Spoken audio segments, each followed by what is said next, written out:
The applause died 23 years ago, but Jonas McKenna still hears it echoing in his dreams.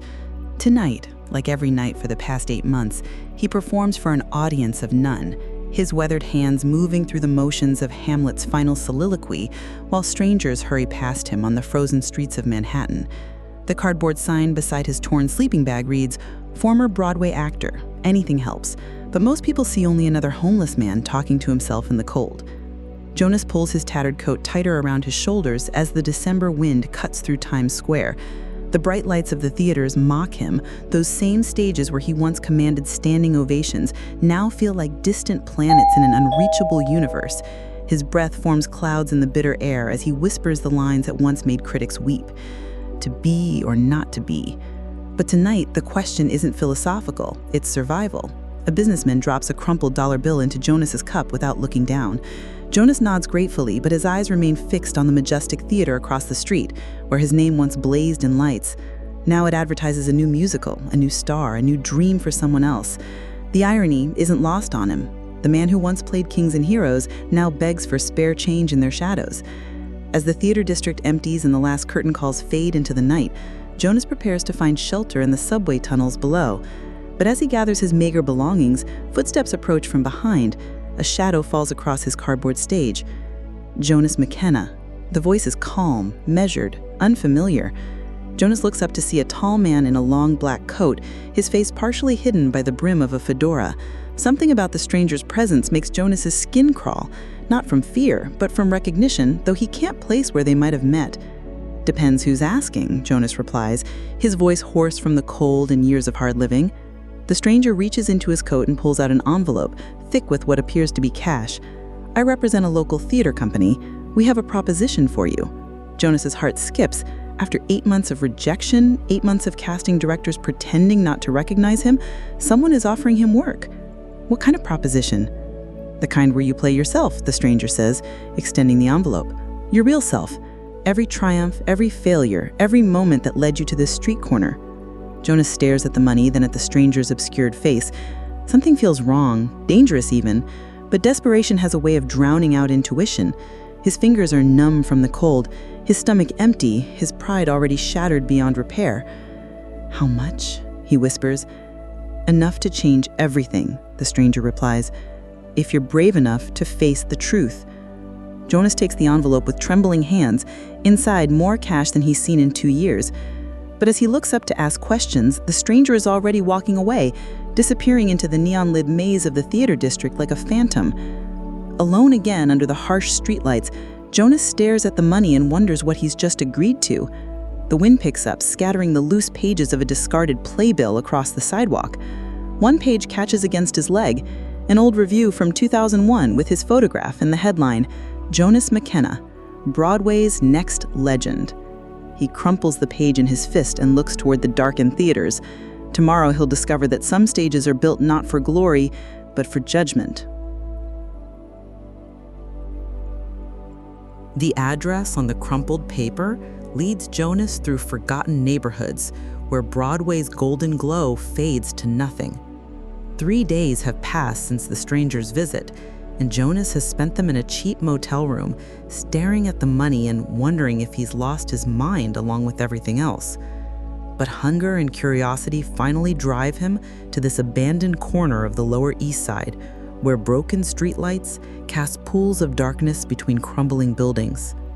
The Orpheum Theater stands like a tombstone among the urban decay. Once it might have been grand. Jonas can see the bones of ornate architecture beneath decades of neglect. Now it's a hollow shell with boarded windows and a marquee that hangs at a defeated angle, its letters long since fallen to the sidewalk below. This is where his mysterious benefactor wants him to perform? Jonas pushes through the rusted stage door, and the musty smell of old wood and forgotten dreams hits him like a physical blow. Inside, the theater is a graveyard of ambition. Dust particles dance in shafts of light that pierce through holes in the roof. The red velvet seats are moth-eaten and faded, and the stage is bare except for a single work light that casts harsh shadows across the warped floorboards. "You came," the voice emerges from the wings before its owner does. A woman steps into the light, middle-aged, wearing a simple black dress, her dark hair pulled back severely. There's something familiar about her face, something that makes Jonas's chest tighten with unease. "You're the director?" Jonas asks, his voice echoing in the empty space. "One of them," she replies cryptically. "The others will arrive soon. We've been waiting a long time for this production." "What production? Nobody's told me what I'm supposed to do here." The woman walks to center stage, her footsteps echoing like gunshots in the silence. "You're going to tell your story, Jonas. All of it. Every choice that brought you from the heights of Broadway to that street corner in Times Square." Jonas feels his throat tighten. "I don't understand. You want me to perform some kind of autobiography?" "Not perform," she corrects, her eyes never leaving his. "Live it. Relive it. Every moment, every betrayal, every sin you've tried so hard to forget." The word sin hangs in the air like smoke. Jonas takes a step backward, suddenly feeling trapped in this decaying theater. "Look, lady, I appreciate the opportunity, but I think there's been some mistake. I'm an actor, not a whatever this is supposed to be." "There's no mistake," she says softly. "You destroyed lives, Jonas. You trampled on hearts and mocked faith and chose pride over love at every turn. Now it's time to account for it all." Jonas's blood runs cold. "Who are you? How do you know?" She interrupts. "I know because I was there. I watched you shine so brightly that you blinded yourself to everyone around you. I watched you become so in love with your own glory that you forgot what love actually means." Other voices emerge from the shadows now, footsteps on creaking stairs. Jonas spins around to see figures emerging from the wings, from the orchestra pit, from the balcony above, men and women of various ages all watching him with expressions he can't quite read, not hatred exactly, but something far more unsettling: recognition, disappointment, pity. "Who are these people?" Jonas demands, but his voice comes out as barely a whisper. "Your supporting cast," the woman replies. "Every person whose life you touched, every heart you broke, every dream you crushed under your ego." Jonas backs toward the exit, but finds his path blocked by a tall man with gray hair and kind eyes that seem impossibly familiar. "Hello, Jonas," the man says quietly. "It's been a long time." Jonas's world tilts on its axis. He knows that voice, that face, though it's aged decades since he last saw it. The recognition hits him like a physical blow, and suddenly he's not standing in a ruined theater, but in a television studio 24 years ago, hurling cruel words at a young pastor who had dared to suggest that fame without faith was just another form of emptiness. "Pastor David?" Jonas whispers, the name barely escaping his lips. "Director David now," he replies with a sad smile. "Welcome to your final performance, Jonas. I hope you're ready to face the truth." The theater door slams shut behind Jonas with the sound like thunder. In the sudden silence that follows, he realizes that the money in his pocket, the promise of redemption, the hope of a comeback, all of it was just bait for a trap that's been waiting for him for nearly a quarter of a century. And somewhere in the darkness above, Jonas swears he can hear the sound of wings. The rehearsal begins without warning. Jonas finds himself thrust into a spotlight so bright it feels like judgment itself, while Pastor David, now the director of this impossible production, sits in the front row with a worn script in his hands. "Scene 1, David calls out softly. The Majestic Theater, March 15th, 2001, opening night of The King's Crown. Jonas McKenna's first starring role." Jonas wants to refuse, wants to storm out, but his body moves of its own accord. The muscle memory of performance takes over, and suddenly he's not in this decaying theater anymore. He's back on Broadway, 24 years younger, drunk on applause and blinded by spotlights. The other actors around him transform before his eyes, no longer strangers in the shadows, but his old castmates, his friends, his colleagues from a lifetime ago. "Ladies and gentlemen," Jonas hears himself say, the words flowing like water from a broken dam, "tonight we make history." But even as he relives the glory, he sees it differently now. He watches his younger self bask in the standing ovation, but this time he notices what he missed before. The way his best friend Lawrence stepped back to let Jonas take all the credit. The way his leading lady Priska looked at him with more than professional admiration. The way his own pride swelled like a malignant tumor with every cheer. "Cut," David says quietly.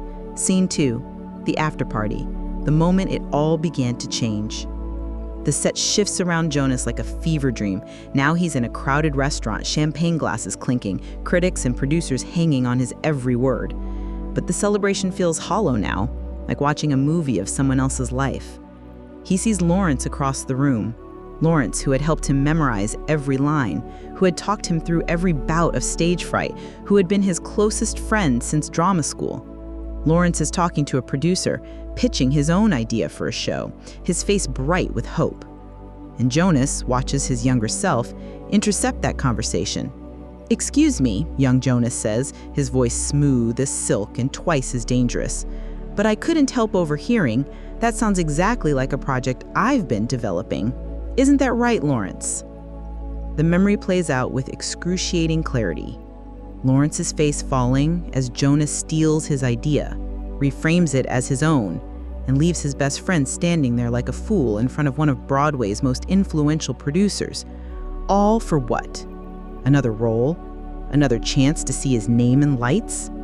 "I didn't," present-day Jonas whispers to the empty theater, but the words stick in his throat because he did. He absolutely did. Scene 3, David continues, his voice growing sadder. "The night you walked away from love." The stage transforms again, and Jonas is in Priska's apartment, the same Priska who had been his leading lady, who had fallen in love with him despite knowing his flaws, who had waited 3 years for him to notice her heart. She's standing by the window in a simple blue dress, tears streaming down her face, holding an engagement ring in her trembling hands. Not the ring Jonas gave her. No, he never got that far. This is the ring she returned to him that night, the one he had proposed with in a moment of champagne-fueled impulse and then immediately regretted.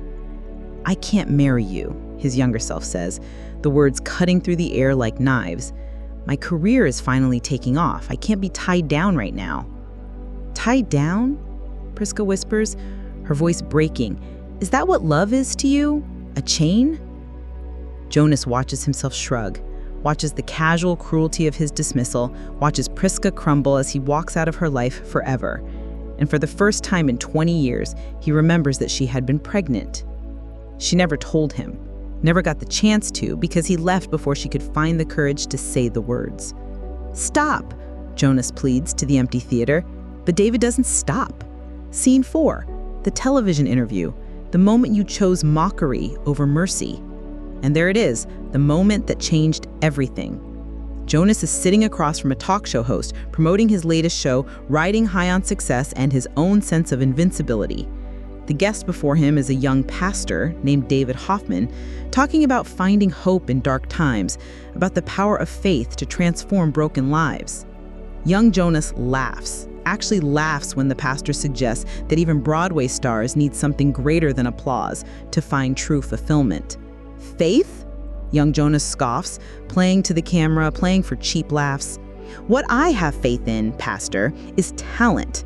What I believe in is hard work and natural ability. I don't need some invisible sky father to validate my existence." The audience laughs, the host laughs, even Jonas laughs as he watches Pastor David's face flush with embarrassment and hurt. Just a young man trying to share hope with the world, and Jonas crushed him on national television for the sake of a few easy jokes. "You were so proud," David says softly from the front row, no longer reading from the script. "You were so certain that you were untouchable." Jonas looks out into the audience and sees not just David, but all of them, Lawrence, Priska, and a dozen others whose lives he touched and discarded. They're not angry, and somehow that makes it worse. They look at him with something far more devastating than hatred. They look at him with the sadness of people who had hoped for better. "I was young," Jonas tries to explain, but the words sound hollow even to him. "You were chosen," David replies.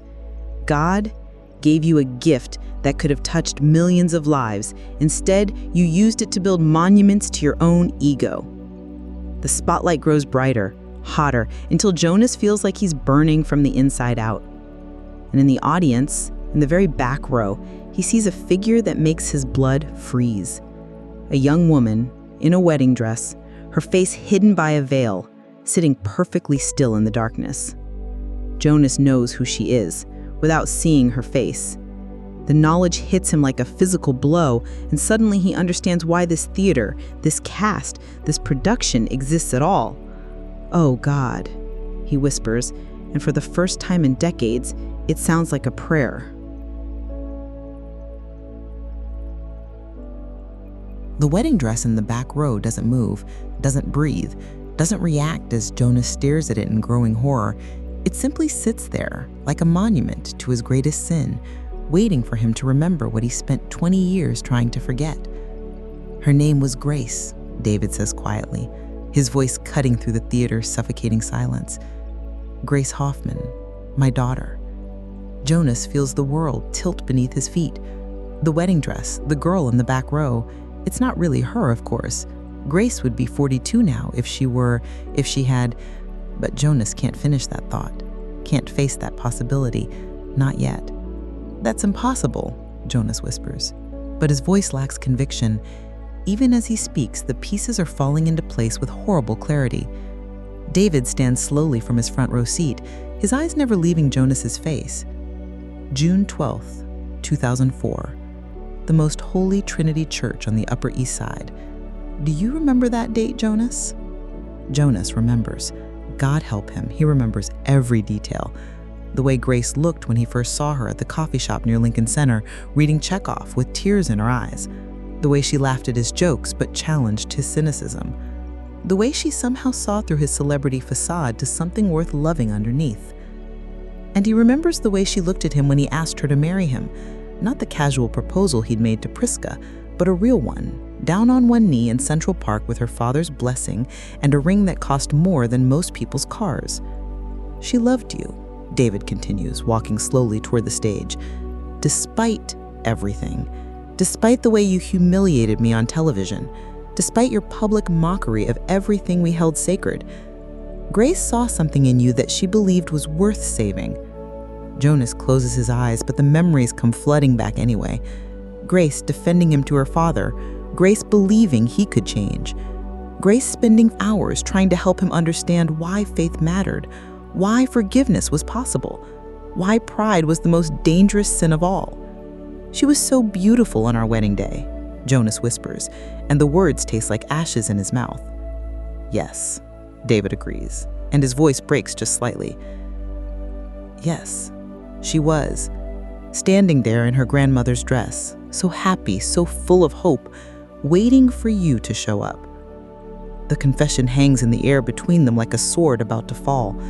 Jonas knows what comes next, has lived with it for 20 years, but hearing it spoken aloud is like being flayed alive. "But you didn't show up, did you, Jonas?" "I couldn't." The words come out as barely a whisper. "I got scared. I realized what mirroring her would mean, that I'd have to change, really change, that I'd have to give up the life I thought I wanted. So you ran." "I ran." Jonas opened his eyes and looks directly at David for the first time. "I left her standing at the altar in front of 300 people. I left her waiting for me while I caught a plane to Los Angeles to chase another role, another chance at fame." David nods slowly, as if this confession is exactly what he expected. "She waited for 2 hours. 2 hours in that dress, telling everyone you were just delayed, that you'd be there soon. The photographer kept taking pictures of her, checking her phone, hoping for a message from you." Jonas feels something breaking inside his chest, something that's been frozen solid for 2 decades. "David, She never recovered," David continues, his voice steady but his eyes bright with unshed tears. "Oh, she tried.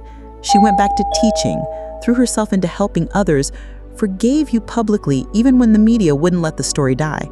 But something in her spirit broke that day. Please, Jonas begs, but he doesn't know what he's begging for. 3 years later, David says, and now Jonas can hear the careful control in his voice starting to crack. She was driving home from the school she taught. It was raining. A truck ran a red light. Jonas feels his knees give out. He's on the floor now, the stage lights blazing down on him like the fires of hell, and somewhere in the darkness, that wedding dress sits watching his destruction with the patience of judgment itself. She died on impact, David whispers. But before the ambulance came, the paramedic said she was conscious for a moment. Do you know what her last words were? Jonas can't speak, can't breathe, can't do anything but kneel there and wait for the final blow to fall. She said, "Tell Jonas, I forgive him. Tell him it's never too late to come home." The sound that escapes Jonas's throat is barely human. It's the sound of 20 years of buried guilt clawing its way to the surface all at once. It's the sound of a man finally understanding the true cost of his choices. That's why you're here, David says, walking onto the stage now, standing over Jonas like an angel of judgment. Because Grace asked me to forgive you, and I've spent 17 years trying to honor that wish. Jonas looks up through his tears and sees something in David's face that destroys him completely. Not hatred, not even anger, but the most terrible thing of all, love. Broken, wounded, but still somehow miraculously intact. But I couldn't forgive you from a distance, David continues. I had to look you in the eye first. I had to see if there was anything left in you worth saving. I had to know if Grace died believing a lie, or if there's still a man buried under all that pride who might be capable of genuine repentance. In the back row, the wedding dress hasn't moved, but somehow Jonas feels Grace's presence filling the theater like light. And for the first time in his life, Jonas McKenna, Broadway star, Hollywood failure, homeless addict, truly understands what it means to be broken. "I'm sorry," he sobs into the dusty stage floor.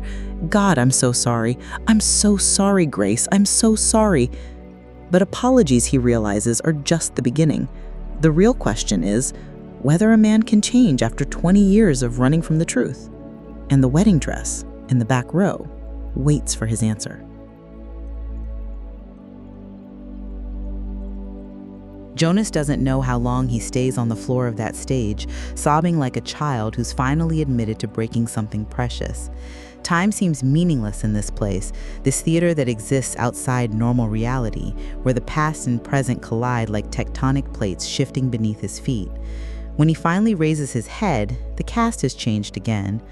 Lawrence is there, not the young, hopeful Lawrence from his memories, but Lawrence as he is now, grayer, quieter, wearing the weathered expression of a man who learned to dream smaller after having his greatest hopes stolen. "Hello, Jonas," Lawrence says softly, and his voice carries no anger, which somehow makes it worse than any accusation could. "Lawrence, Jonas starts, but Lawrence holds up a hand. "We're not here for apologies," Lawrence says. "We're here for truth. Your next scene, Jonas, the one where you have to look at what you really are." The stage shifts around them again, and Jonas is back in that restaurant 24 years ago, but this time he can't hide behind the golden glow of his own success. This time he has to watch himself destroy his best friend's dream with surgical precision, and he can't look away. Young Jonas is smooth, charming, absolutely ruthless as he spins Lawrence's idea as his own. And present-day Jonas sees what he was too drunk on his own glory to notice before. The way Lawrence's face crumbles, the way his shoulders slump in defeat, the way he quietly excuses himself and disappears into the crowd while Jonas basks in the producer's sudden interest. "I went home that night and called my wife, told her we should start looking at teaching jobs in the suburbs. Told her Broadway wasn't meant for people like us." Jonas feels sick. "Lawrence, you were brilliant. You could have what?" Lawrence interrupts, and now there's an edge to his voice. "Could have fought you? Could have tried to prove that the idea was mine? You were Jonas McKenna, Broadway's golden boy. I was just another dreamer from Ohio. Who do you think they would have believed?"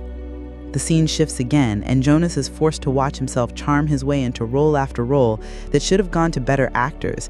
Actors like Lawrence, who had more talent but less ruthlessness, who believed that hard work and dedication were enough. "You didn't just steal my idea," Lawrence continues. "You stole my place in the world. Every role you took through manipulation, every opportunity you grabbed through betrayal, that was someone else's dream you were crushing."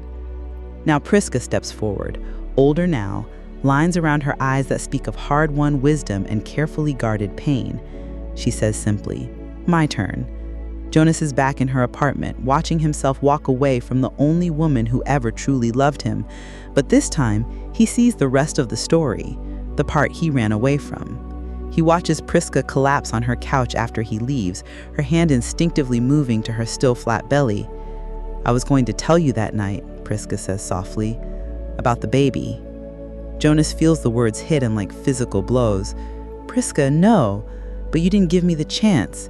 You were so eager to escape, so terrified of any responsibility that might interfere with your precious career." Jonas watches Priska in the weeks that follow, watches her wait by the phone for a call that never comes, watches her struggle with the decision no woman should have to make alone, watches her eventually choose love over fear and raise their daughter by herself. Her name is Emma. She's 23 now. Beautiful, brilliant, studying to be a teacher. She has your eyes and your stubborn streak, but thankfully, she got my heart. Jonas feels something die inside him. "I have a daughter?" "You have a stranger," Priska corrects, "because you chose fame over family. You chose your name and lights over a little girl who needed a father." The revelations come faster now, each one a knife turned in his chest.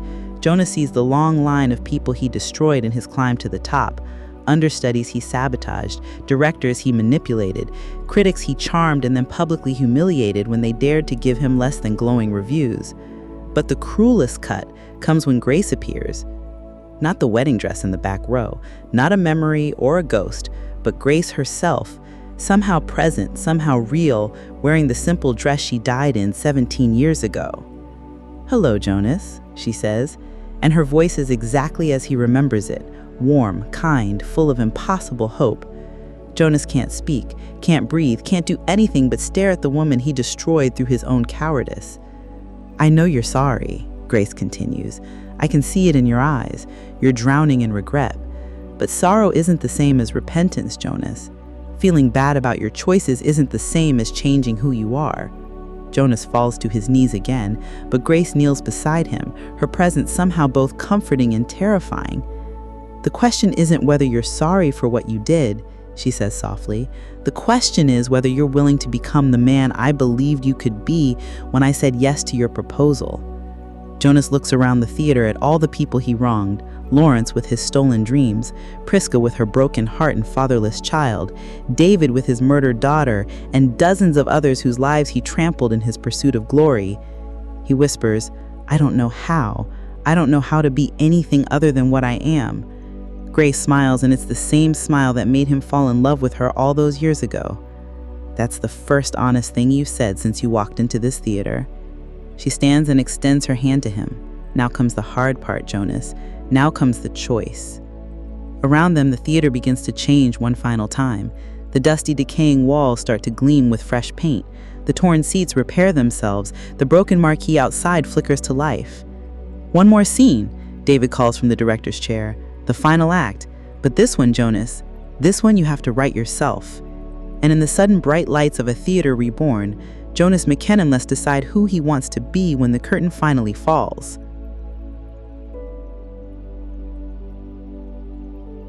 The restored theater blazes with impossible light, not the harsh glare of judgment, but something warmer, something that feels like hope made visible.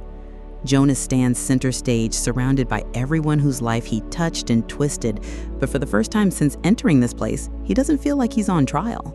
He feels like he's finally home. "This is your moment," David says from the front row, but his voice has changed. Gone is the weight of 17 years of grief, replaced by something that sounds dangerously like anticipation. Everything that brought you to that street corner, everything that broke you down to nothing, it was all leading to this moment. Jonas looks around at the faces watching him, Lawrence, Priska, Grace, and all the others. They're not accusers anymore. They're witnesses, waiting to see what he'll choose when faced with the possibility of becoming new. "I don't understand," Jonas says, his voice hoarse from crying. "How is any of this possible? Grace, you died. You all hate me. This theater was falling apart 5 minutes ago." Grace steps forward, and Jonas sees that she's somehow more solid now, more real than the memories and shadows that have haunted this place. "Love is stronger than death, Jonas," she says simply, "and grace is stronger than guilt, but you have to choose to receive it." "What does that mean?" David stands and walks onto the stage, pulling a worn Bible from his jacket pocket. "It means that all the apologies in the world won't change what you've done. All the regret and self-loathing and guilt are just another form of pride if they don't lead to transformation." Jonas feels something stirring in his chest, not the crushing weight of shame he's carried for 2 decades, but something lighter, more dangerous, something that feels like it might be hope. "What do you want me to do?" "We want you to choose," Priska says, stepping forward. "Choose who you want to be for whatever time you have left. Choose whether you want to stay drowning in your past or learn to breathe again in the present." Lawrence nods. "The Jonas who stole my dreams is already dead, man. He died the moment you ended up on that street corner. The question is whether something better is going to rise from his ashes." Jonas looks around the theater one more time. The audience is full now, not just with the people he wronged, but with faces he doesn't recognize. Hundreds of them, all watching with expressions of quiet expectation. "Who are they?" he whispers. "Everyone whose life you could still touch," Grace explains. "Everyone who needs to hear your story, not the sanitized version you tell to protect your ego, but the real story, the one where the hero falls completely and discovers that grace is the only thing powerful enough to put broken people back together." Jonas feels his knees giving out again, but this time it's not from despair. This time it's from the overwhelming weight of possibility. "You want me to tell people what I've done? All of it?" "We want you to tell people what was done for you," David corrects gently. "We want you to show them that no one is too far gone for redemption, no sin too great for forgiveness, no heart too hard for God to break open and remake." The spotlight grows brighter, but now it feels like warmth instead of judgment. Jonas looks out at the sea of faces, some familiar, some strange, all of them somehow precious. And for the first time in his adult life, he speaks from a place deeper than his ego. "I don't deserve this." And the words echo in the suddenly silent theater. None of us do. That's what makes it grace. Jonas closes his eyes and makes his choice. When he opens them, he's no longer performing. He's simply telling the truth. "My name is Jonas McKenna. I was a Broadway star who thought he was God. I destroyed everyone who loved me because I loved myself more. I left a beautiful woman at the altar because I was a coward. I have a daughter I've never met because I chose fame over family." The words flow like water from a broken dam, but instead of drowning him, they seem to wash him clean. "I ended up homeless and addicted because that's what happens when you build your life on pride instead of love. I lost everything because I never learned what was worth keeping." He looks directly at Grace, then at David, then at the faces of everyone he's wronged. "But somehow, impossibly, the people I hurt the most are the ones offering me a chance to start over. And if that's not a miracle, I don't know what is."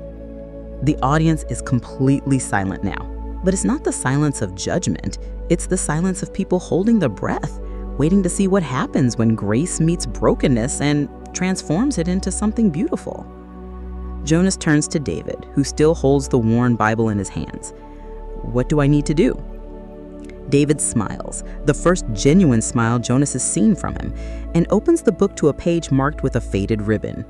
"Confess with your mouth that Jesus is Lord and believe in your heart that God raised him from the dead, and you will be saved." It's that simple, Jonas, and that impossible, and that life-changing. Jonas looks out at the audience one more time, then back at Grace, who nods encouragingly. "I believe," and the words feel like the first true thing he's ever spoken. "I believe, and I'm sorry, and I want to be different. I want to be the man Grace thought I could become." The light in the theater grows so bright that Jonas has to close his eyes. When he opens them, he's no longer on a stage, but standing in what looks like a small church, with David behind a simple pulpit and Grace sitting in the front pew, no longer wearing her wedding dress, but a simple white gown that seems to glow with its own light. "Welcome home, Jonas," she says. And for the first time in 24 years, Jonas McKenna feels like he truly is. When Jonas opens his eyes, he's standing outside the theater in the gray light of dawn. The building behind him looks different, not the restored palace of light he saw in his final moments on stage, but not the crumbling ruin he first entered either. It's simply an old theater that's seen better days, with peeling paint and a crooked marquee that somehow still manages to look dignified. The envelope of money is gone from his pocket, but Jonas doesn't feel cheated. Instead, he feels lighter than he has in decades, as if some crushing weight he didn't even realize he was carrying has finally been lifted from his shoulders. "You're awake." Jonas turns to see David sitting on the theater steps, no longer the mysterious director of an impossible production, but simply a man in his 60s wearing a worn jacket and kind eyes. "Was any of it real?"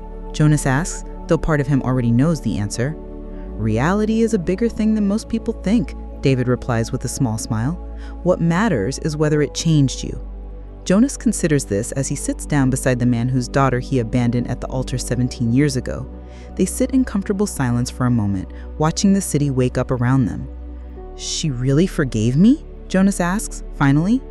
"Grace forgave you before you even knew you needed forgiving. That's who she was. That's who her Savior taught her to be." Jonas nods, feeling tears he didn't know were there slip down his cheeks. "And you? Can you ever forgive me for what I took from you?" David is quiet for so long that Jonas thinks he might not answer. When he finally speaks, his voice is soft but certain. "Jonas, I've spent 17 years carrying hatred in my heart alongside my grief. It was killing me slowly, poisoning every good thing in my life. When I saw you on that street corner 3 nights ago, broken and homeless, I realized that revenge had already taken everything it could take from both of us." He stands and extends his hand to Jonas. "My daughter asked me to forgive you. It took me 2 decades to learn how, but I'm finally ready to honor her last wish."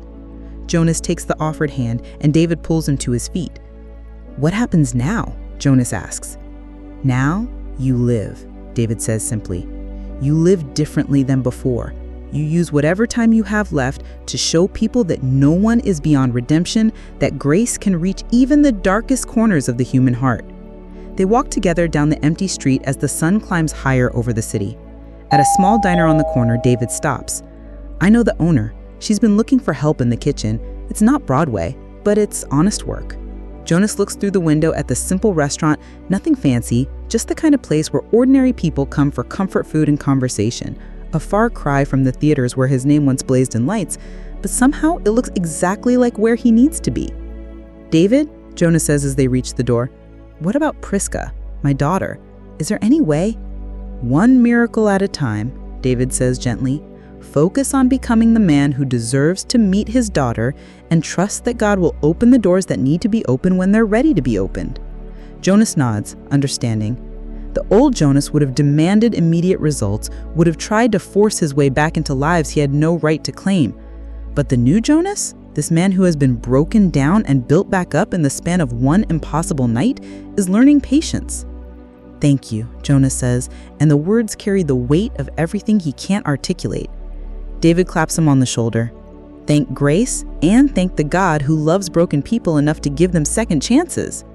As David walks away, Jonas stands for a moment outside the diner, watching the people inside go about their morning routines. Regular people living regular lives, but each one carrying their own stories of triumph and failure, love and loss, dreams deferred and hopes reborn. He thinks about Grace, about her last words. Tell him it's never too late to come home. Jonas pushes open the diner door and steps inside, ready to begin the long journey of learning what home really means. The smell of coffee and bacon fills the air, and a matronly woman behind the counter looks up with the kind of smile that says, everyone is welcome here. You looking for work, honey? She asks as if she's been expecting him. Yes, ma'am, Jonas replies, and for the first time in 2 decades, he means it with his whole heart. Outside, the theater marquee flickers once in the morning light, displaying words that no one else can see. Jonas McKenna, final performance, standing ovation. But Jonas doesn't see the sign. He's too busy learning how to wash dishes with gratitude, how to serve others instead of serving himself, and how to build a life on grace instead of glory. And somewhere in the light that streams through the diner window, if you know how to look, you might catch a glimpse of a young woman in a simple white dress, smiling as she watches a prodigal son finally find his way home. The curtain has fallen on Jonas McKenna, Broadway star, but it's rising on Jonas McKenna, child of God. And this time, the applause comes from heaven. And so ends the story of Jonas McKenna, a man who thought he knew what success looked like, only to discover that true victory sometimes comes disguised as complete defeat. His journey from the bright lights of Broadway to the dark corners of despair, and finally to the quiet dignity of honest work and genuine humility, reminds us that no fall is too far, no sin too great, no heart too hard for grace to transform. Jonas learned what so many of us struggle to understand, that the applause of heaven is worth more than all the standing ovations on earth, that being loved by God matters more than being adored by crowds, and that sometimes we have to lose everything we think we want to find everything we actually need. His story is a mirror for all of us who have chosen pride over love, ambition over integrity, or temporary glory over eternal significance. It reminds us that redemption is always possible, forgiveness is always available, and it's never too late to come home to the God who has been waiting for us all along. The broken stage of Jonas McKenna's life became the platform for the greatest performance of all. Not the performance of pretending to be someone else, but the courage to finally become who he was always meant to be. And that, dear friends, is a story worth standing up and applauding for.